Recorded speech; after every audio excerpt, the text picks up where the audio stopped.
Hi and welcome back. In this video, we're gonna continue working on our to-do list and we're gonna do the setup for edit feature, which actually we're gonna implement in the following tutorial. Code with Sloba. Okay, and what we want to add in this video is when we click on this edit button here, we want to get redirected to a single task page where we can actually do the edit. But as you can see, we get this 404 not found. First of all, I just want to update this URL. So let's get to our Visual Studio Code. So in the components folder, let's open the to-dos. And here I want to find a link. And as you can see, we have these to-dos, and actually this to-dos needs to match the path here, to-do-list. So let's update this one to match it. So to-do-list, like this. Now we can save this and let's create a new page inside of our to-do list. So this is going to be a new folder, and this is going to be a dynamic route where we're going to provide an ID, and inside of this ID we want to add a file with page.js, obviously. So this is going to be a single to-do list file where we're going to have the edit form. So let's create that form. So inside of our components folder, let's create a new component. Let's name it as edit form.jsx. And here, let's just create React functional component. So RAFCE. And we're going to get the edit form name right off the bat here. So let's save this. Now I want to create two actions. And the first one is going to be to get the task. And the second one is going to be to get edit task or the form data from edit task. So let's open our actions.js file from the utils folder. And here we can add these actions. The first one is going to be export const get task. And here we're going to get the information about a single task. And this is going to be asynchronous function. And here we're going to get the ID of the task, which we want to get the information from the Prisma. So here we want to return whatever we get from Prisma. So we will call Prisma and call our table task.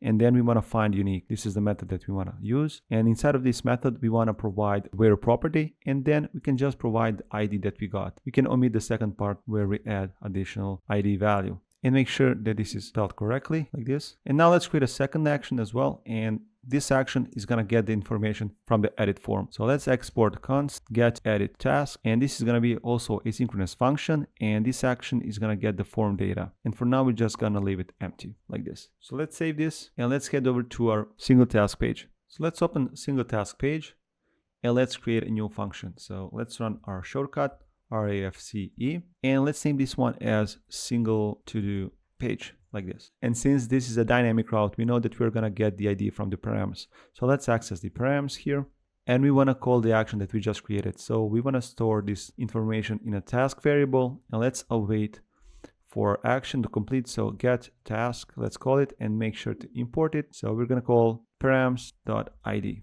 And since this is a asynchronous function, make sure to add async keyword here. Now let's remove this string here and let's add a class name here. And what I want to add some margin bottom, let's say 16. And inside of our div, I want to add a link so that we have a link to return back to our to-do list. And inside of this link, we can just say back. For the href, we're just going to say to-do-list. So get back to our to-do list. And for the class name, let's make this as a button. So class name button-accent, like this. Okay. And below our link, we want to add edit form, the one that we created. And as you know, we have the task parameter that we want to provide. So add a task, and we're just going to pass in the task that we're getting from our get task action here. Now let's save this and let's check our page. So let's refresh the page, or actually let's head over to our to-do list. And here we can go to this one, let's say, and let's click on the edit. And as you can see, we have this back button, which if we click, you should get back to to-do list. But actually, we are appending a to-do list instead of just going to a to-do list. So let's add a /. So here for the link, let's add a /. And let's head over to our page once again. So let's head over to our to-do list and let's click on edit. Now, if we click on the back, we should get back to our to-do list. And if we click on the buy milk, we also get to a new URL. And now let's see if you're getting the right information for our single task. So let's just log what we got in the console. So if we open up an edit form, here what we can do is we are getting the task here. And we can just console log the task. So console.log task, like this. And now let's open the terminal and let's see if you're getting the correct task. So let's open once again our application and let's head over to our to-do list and let's click on the first one, buy banana. If we click on edit, Let's see what we got in the console. As you can see, we're getting the content of buy banana and all the information that we have in our database. So let's try the second one. Let's click on the back and let's click on the buy milk. Let's click edit here. And if we open up our terminal, we can see that we have this buy milk task. And with this, we have everything in place. In the following tutorial, we'll implement this edit feature and we will complete it. And if you want to support my channel and get a full source code of every single video that I'm doing, feel free to check out patreon.com/codewithsloba to get full access. See you there. Well, that's all for this video. And thanks for stopping by. And don't forget to subscribe. Code with Sloba. Thank you for watching the entire video. To see more videos like this, click here.